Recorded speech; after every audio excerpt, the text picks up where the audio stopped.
Hello, and welcome back to the Home Sweet Healthy Homes podcast. We have our special guests on this week. Welcome, Molly. How are you? Hi. So, we're super excited to have you here today. And for those of you who don't know, we do have Molly Smith. She's the treasurer of Quincy. Yeah, thank you for having me. We're excited to have you. So, can you tell us a little bit about yourself, maybe how you got into this role?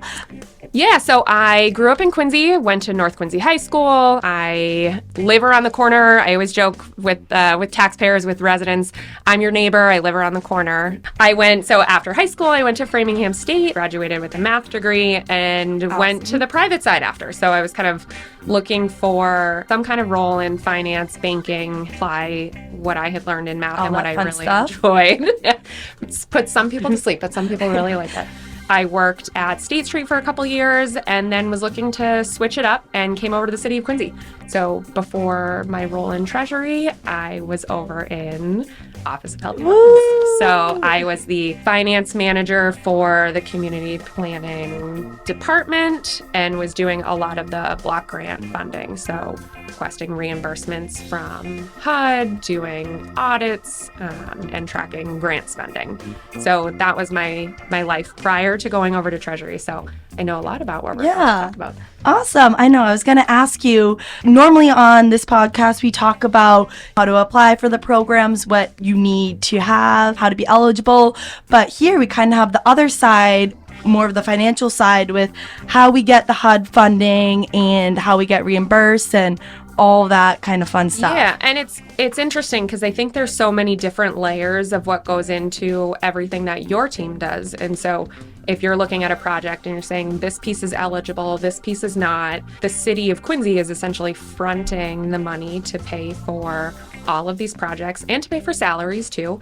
And so the city taxpayers will front the money, and then every project that is reimbursable by HUD, whoever's new me over in planning will submit those expense requests. Yeah. They'll get the drawdown from HUD and then reimburse the city taxpayers for that money. So that's why it's so important when you guys are doing your work, all of that paperwork looks good.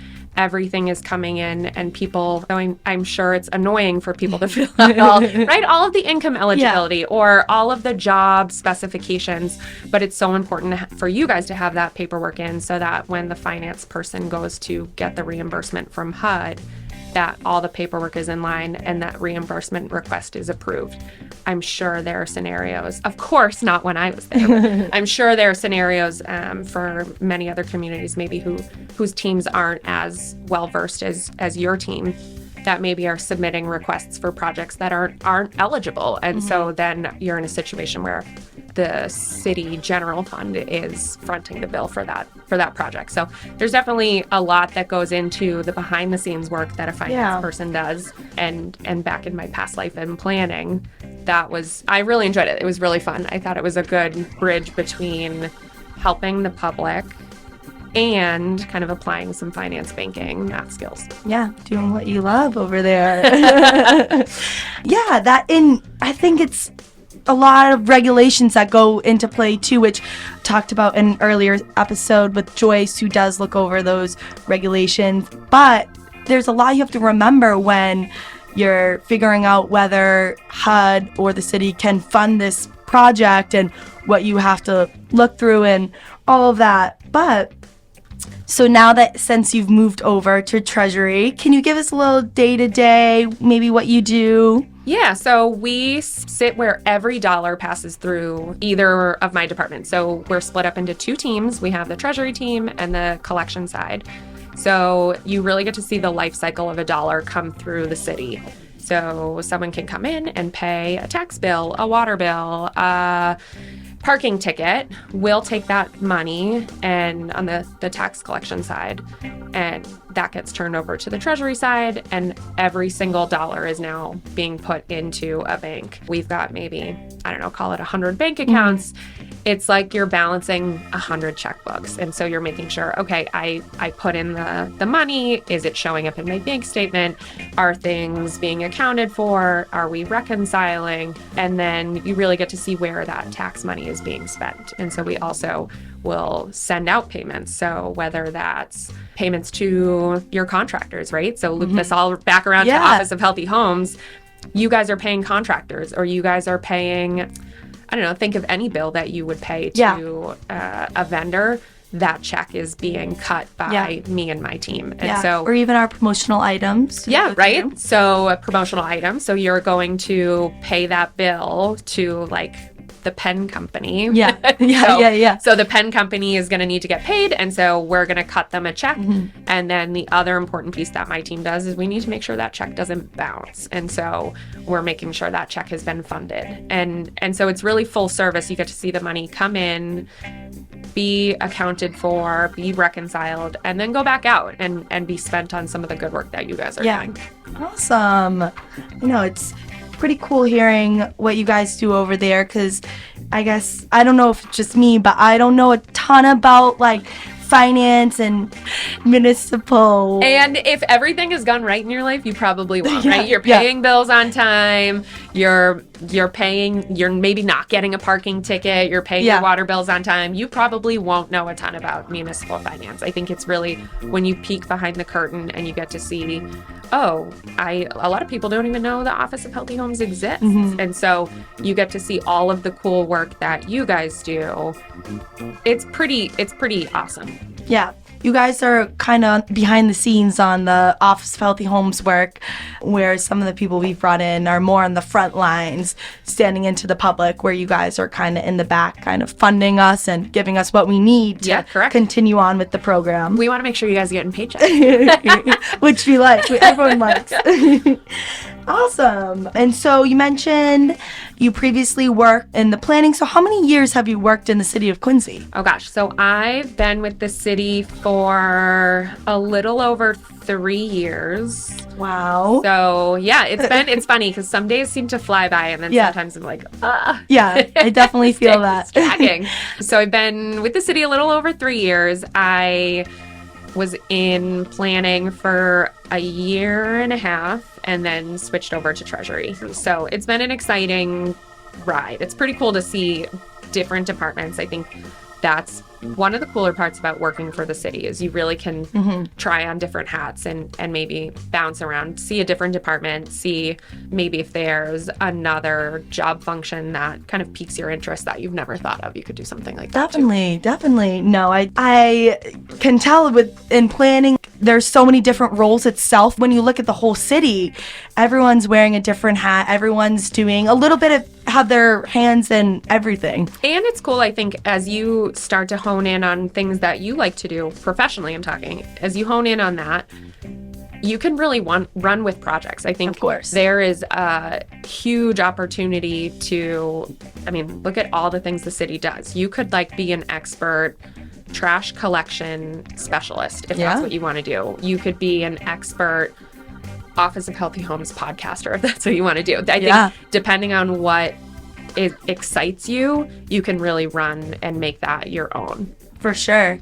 Which is really cool that the possibilities are kind of endless, these city jobs that we have. And something that we haven't quite touched on, but you're also helping the public. Yeah. These are our neighbors. These are our friends. We are truly helping and seeing all of the things that our community touches. We drive these streets every day. I think living in Quincy and working for the city, I think it gives you an extra motivation to do a really good job, because I think you want to do a good job for your friends and your family. And so it's pretty cool. Of course. And it just also opens your eyes as to what there is available in the city as well. And from there, you can tell your friends and family and just spread the word about everything that. Yeah, think about even this program, Office of Healthy Homes. I bump into people all the time that maybe have never heard of it. I'm talking to senior citizens who don't know about property tax abatements. Yeah. If you are over 65, go to City Hall. Go to City Hall, ask about a senior property tax exemption, spread the word, tell all your friends. I think there's a lot of different programs that the city offers. We do the best job that we can do to get the word out there, but I consume information differently than a 70-year-old woman maybe in a different part of town consumes information. And there's a lot of different methods on how we could get information out there. What is going to be the best for our target audience? Of course. Talked about your little day-to-day. You see how the money comes in, the money comes out. Yeah, so we're making sure every check that gets cut is funded. So whether that's a payroll check, right? Direct deposit, payroll. So we're making sure every city employee is getting their payment weekly. We're making sure projects are being funded. I'm talking literally the physical money. And so there's a lot that goes on in terms of budgeting and department heads spending that money and doing their contracts and working with purchasing. There's a lot that goes on that end before it even gets to us. But by the time it gets to me and my team, we need to cut that check, and we want to make sure that the city of Quincy isn't bouncing checks. And so we're making sure those checks are being funded and that the money's in the bank. And usually, how long does it take you to cut that check, or the whole process? What's the timeline for that? It can vary depending on, there's a lot of individuals that look at a payment. So by the time it's like, how does a bill become a law? So how does a requisition turn into a check? So depending on the type of requisition you're entering, maybe if it's over $10,000, it needs to go to purchasing and have purchasing draw up a contract. Yeah. Anybody who's listening to this podcast and thinking about maybe going into somewhere in the finance field, maybe it's municipal finance, maybe it's somewhere in the finance role, what is some advice you'd give to anyone looking for that? That's a good one. I think for me, I've been in a couple different financial roles. I think I've loved this one the most because it has a good blend of being kind of behind the scenes and doing the banking, and you're on a computer all day and you're looking at reconciliations or you're looking at cash flows. But then I think this role also has a cool element of working directly with taxpayers. And so on the tax collection side, we will work with people who are maybe having financial challenges and having a hard time paying their taxes. We will work with people who maybe are buying or selling their property and there's some kind of tax issue in between that time. So I think for me, the coolest part is finding something that I can work with people and be a little bit behind the scenes. Yeah, for so sure. I've never had that in any of my other roles where you're not really truly seeing the people that you're helping. Yeah. And here you get to see that. So that's what I've really enjoyed. So that would be, I think, my advice to somebody is find a role that encompasses all the things that you like to do. Yeah. If you want to be behind the scenes, then don't take this job. But find the things that you like and then try to find a role that matches those things. I think another part of municipal job, you know that you're doing something beneficial and you're helping the public rather than in some other jobs, maybe you're behind the scenes, but that's especially fulfilling with the Office of Healthy Homes, a lot of other municipal jobs as well. Right? Like, I feel like, what do you like the most about your job? It's probably the same thing that you're talking to people. Yeah, I really like talking to people. Hence, I always say on this podcast, that combines my two things. I love talking to people and I love just helping everyone and helping whoever I can. And also, I just like to yap. So it's you and me both, girl. Why not yap for a good cause?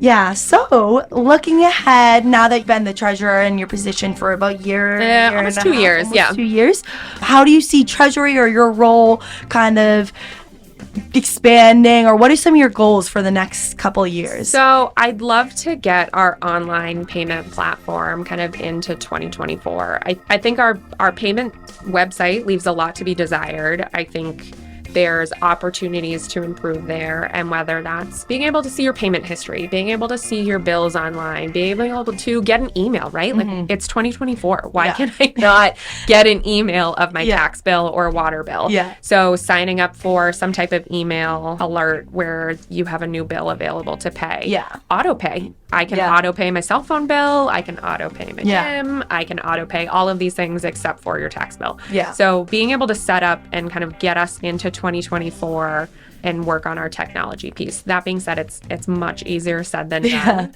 Yeah. Because going back to the 7-year-old woman who needs to come in and apply for a tax abatement, but going back to that example, I'm the taxpayer, the tax collector for everyone in the city of Quincy, not just the 30-somethings who want to pay online, or not just the 70-somethings who want to come in and pay in person at the window. Yeah. And while there's lollipops, we're always happy to take a walk-in at City Hall. But how do I be the tax collector for both of those groups? Yeah. And it really is important to find something that sits in between or can cater to both of those types of people. Like, how do you satisfy everyone? Yeah, because it's hard. Some people are not computer literate. Some people are unbanked, and so maybe you only operate in cash. And so some people are that way and want to come in and only pay in cash. And so we have to be able to accommodate all of those people. Yeah. And so finding a solution that can do all of those things is challenging, but I think my team's up for the task. You heard it first here, folks. That's what's in the pipeline. Awesome. Always here at the office of the Healthy Homes, dropping the hot news. Dropping the hot news. Online payments, online tax payments. It's funny to bring this full circle. I was looking at a online payment provider, and they offer online payments for community development loans. Wow. Which I thought was really cool. Yeah. So that was something, like, to bring this whole thing full circle, that was something I thought was really cool, where we're not just taking online payments for, like, the traditional water bills, parking tickets, real estate bills. Yeah. We can also take online payments for maybe some of the other city department financial features. And so maybe that's someone repaying a loan to CDBG. All the things you normally think of when you think of Treasury, some other things that you guys work with behind the scenes. Yeah. Awesome. Stay tuned. Stay tuned. Make sure you'll hear it first. Yeah, we'll come on the podcast for the live announcement, the launch. The launch of her. You guys have an exclusive. We'll be waiting. So, just wrapping up a couple extra questions here. Here are the two most important questions. So, one, what is your favorite aspect of this job? I think we've covered it, but my favorite aspect is the commute. No, I'm just kidding. I think my favorite aspect of this job is truly, like, diving into a problem with a resident and finding something that works for that person. So maybe it's a payment plan, but you're sitting down with them, you're helping them through a challenging time in their life. It's very rewarding, I think, on the flip side. So that's the part I think I like the most. Of course. And lastly, say a little fun fact about yourself. All right. So if you've listened to this podcast and this whole time, if you've reached this point, you will get this little nugget. So Kate and I are actually cousins. We are. Yeah. So see you at Christmas. What about Thanksgiving? Yeah. What's the next holiday? I'll see you at any summer barbecue plans? Exciting. Then I know. Darn. Maybe we'll have to make a summer barbecue plan. Perfect. We'll do the launch party for this podcast with a summer barbecue. So I do have a couple of updates. We do have a couple library events coming up, which stay tuned. They are all posted on our website, officeofhealthyhomes.org. Additionally, we have the August Moon Festival coming up. That's in partnership with Corey. That is August 18th, 11 to 3 p.m. on Coddington Street. A couple more updates for you guys. We just launched an Aging in Place program, and that is for applicants looking to age in their home. And we provide $5,000 in a grant for eligible repairs. And lastly, We are adding Randolph to our first-time homebuyer eligible cities. So if you are looking in Randolph, you are eligible. Give us a call. Yeah, give us a call. I'll cut you the Yeah, Molly will cut you to check and we'll take the application. But that's all we have for today. So as always, make sure to check out our website for any questions. Feel free to call us 617-376-1055 and subscribe to our email chain and look at our Facebook. And I hope you all have a great rest of your day. Thanks so much for coming on, Molly. We had a great thank time. you for having me. All right. Bye.